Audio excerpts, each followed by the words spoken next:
It's when the heat is at its highest point in the day that these beasts choose their time for slumber.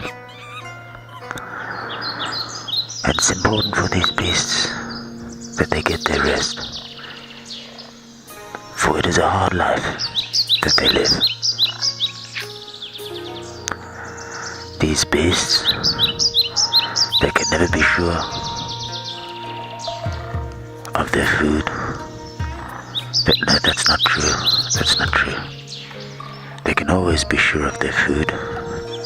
Well, as long as I go to work and earn money to buy their food, they can always be sure of their food.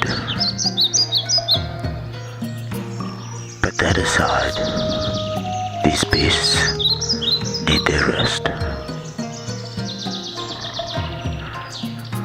Actually, it is while making this documentary that the true question, why do they need so much sleep, became the topic of this particular part.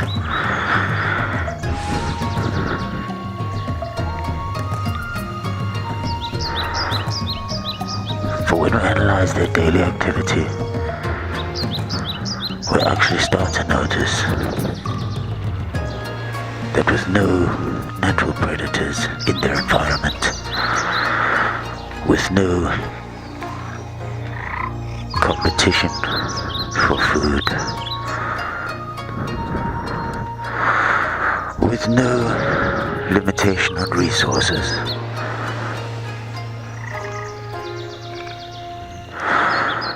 these beasts, sleeping up to 18 to 23 hours a day, remain